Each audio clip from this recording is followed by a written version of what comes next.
Welcome back to the channel and welcome back to another quick pick prediction video. In this video, I'll be predicting the women's strawweight bout between Jinh Frey versus Vanessa Demopoulos. And how I see this one right here is I feel like Demopoulos' best opportunity in this fight, or her path to victory, is to get it to the mat and tap her out.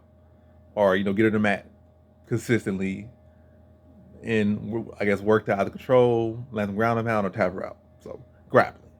I feel like Jinh Frey's best thing to keep the fight standing. I feel like she could mix it to the ground, but should just avoid it altogether. And I feel like Jinh Frey is just a more technical, more clean striker. I feel like Demopoulos can be aggressive, and that could be a path to victory. Like this throwing out like offense, with some aggression, some power behind her shots. Not the cleanest, not the most polished, but just throwing shots out there, which will hopefully get to her takedown. But nonetheless, I just feel like Demopoulos has been showing a clear pattern of when she's on the feet, just about anyone she's getting picked apart. I'm saying just anybody. They've been some decent strikers. And Jinh Frey, I don't feel like is the best among those people at all. But I feel like she can hold her own and stuff. As far as striking wise, are decent enough to have a clear striking edge over Demopoulos.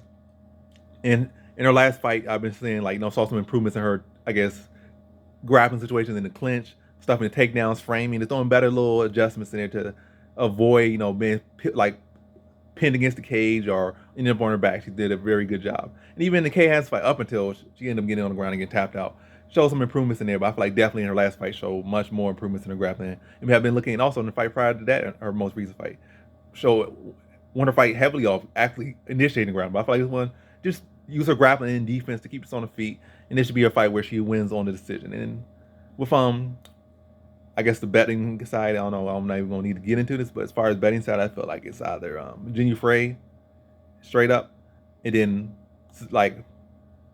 I guess not pick anyone. The fight doesn't go the distance because Jinh Frey, she only wins by decision. So you just by picking Jinh Frey, you're already picking decision basically. Because Jinh Frey, the fight, in all likelihood goes to decision. And then with Demopoulos, her only path, I will I guess feel like if she wins, it's by stop. But anyway, I'm saying straight up, Jinh Frey here. I just feel like she should be able to keep this on the feet. On the feet, I just feel like she's a much cleaner, clinical striker. Whereas Demopoulos on the feet, she kind of just really just forcing a lot of things and just jumping and just grunting and throwing, looking forward and not really setting anything up and just swinging Whereas, yeah, more clinical striker should get his hand raised. So in this fight, I got Jinh Frey via decision.